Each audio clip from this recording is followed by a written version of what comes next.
This statue in my hand was given to me by a friend of mine in Amsterdam who is a dealer in Aborigine art. And this little statue was made by an old lady of 99 years old from Australia, an Aborigine woman, and I think I'll call her Mother Nature today. So she's standing here on my right side. You can only see her head now, I believe, but I just wanted you to see what an old lady can do. And she painted it after carving it. There. This topic is called Absolutism and the People.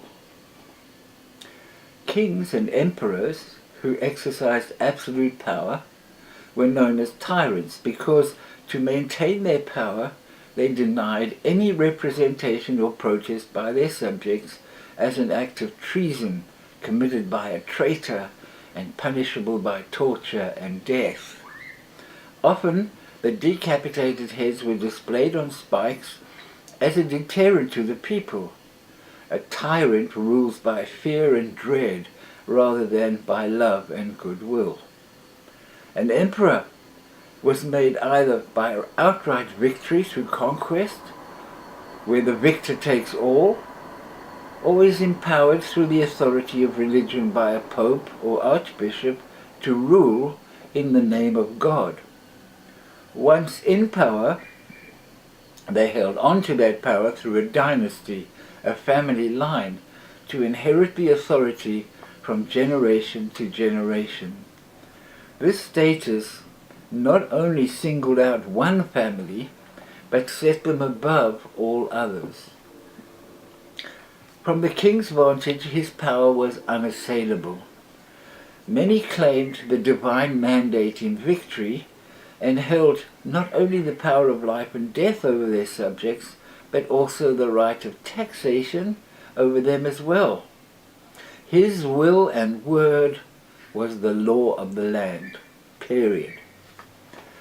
On the 15th of June in 1215, a gathering of barons forced King John of England to affix the royal seal to the Magna Carta, which is the Great Charter of the Liberties of England. He only signed to avert a civil war from breaking out, but a short time after, the Pope proclaimed the annulment of the Magna Carta, which plunged England into civil war. Two principles expressed in the Magna Carta resonate to this day. No free man shall be taken, imprisoned, disseized, outlawed, banished, or in any way destroyed, nor will he be proceeded against or prosecute him except by lawful judgment of his peers or by the law of the land. Detention without a trial is replaced by a trial by jury, is our way of putting it. To no one, this is the second clause, to no one will we sell, to no one will we deny or delay right or justice, which means no bribes. This expresses the idea of equality. Wait for the train is gone. This expresses the idea of equality and a timely trial for all in the eyes of the law, which means none are above the law. These principles not only inspired the Founding Fathers, but they embedded these rights into the laws of their several states and in the Constitution, including the Bill of Rights. The Fifth Amendment of the Constitution reads, "No person shall be deprived of life, liberty, or property without due process of the law." As President Roosevelt said it in his inaugural speech in 1941, the democratic aspiration is no mere recent phase in human history. It was written in the Magna Carta. Obviously, the voice of the people has to count sooner or later. Of course, the barons who cornered King John meant themselves as the free men who wanted protection from royal absolutism. But they also lorded it over their serfs or peasants in their territories. Like the owners of slaves, they did not consider them as human beings, but rather as property or livestock, which is how the absolute monarch viewed his barons.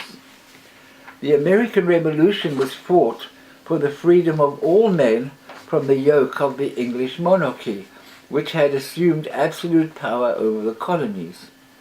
They wanted the right of representation in the English Parliament, which was denied them.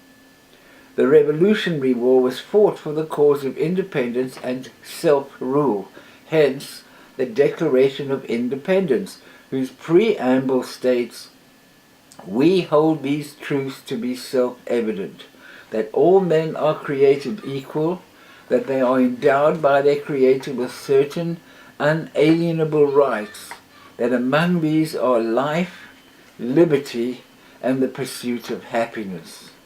This means for all of us. The Constitution opens with, "We the people." The Bill of Rights are composed in the first 10 amendments of the Constitution. Clearly, the issue at stake is the protection and preservation of human life in the cause of survival, individually and collectively, that is, all the people. To preserve this union of states, the Civil War was fought by the southern and northern states during the presidency of Abraham Lincoln. Thus, the United States of America entered history as a democracy and adopted the capitalist mode of production in its ascent to power in the modern world. Dropping the atom bombs in Japan at the end of the Second World War established America as the leading nation of the 20th century, an industrial power that has since been rivaled by the People's Republic of China. At this point in time, fuel for the various modes of transportation, raw materials for production, and energy are the top priorities for any state to survive. And since America is an automobile-driven society, and the entire administration of the country is committed online, and the international competition for industrial production is accelerating, it follows that oil, raw materials, and electricity are rendered the holy trinity of the state. To guarantee their continual availability, oil drilling continues, fracking increases, and threatens the vital water supply for human life to survive. Gasoline prices rise steadily. Nuclear power is the favored option to replace coal.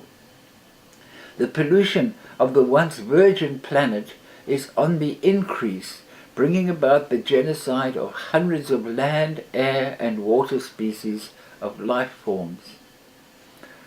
Therefore, at this point in human history, the nation-states are facing an encroaching corporate takeover of civilization. In America, for example, the generous corporate funding of senators for their respective political parties, who will represent them in their claim to corporate personhood and influence the elections in their favor, gains in power. Like the people, the corporations must survive, and the survival of the state depends on the prosperity of the corporations. The senators and congressmen who accept the donations therefore represent the corporations in the name of the people, more specifically the wealthy. In consequence, we hear the senators and congressmen proclaiming the denial of any harm to the environment by the oil, fracking coal, or any other industry. They also assert that the lowest possible wage limit is the right and true incentive for the poor to better themselves. Law enforcement gradually grows more callous and hostile to the notion of free speech or any other form of protest. In the cause of homeland security, the people are monitored for signs of dissent and have the power to arrest and detain indefinitely any suspect with terroristic intentions without a trial.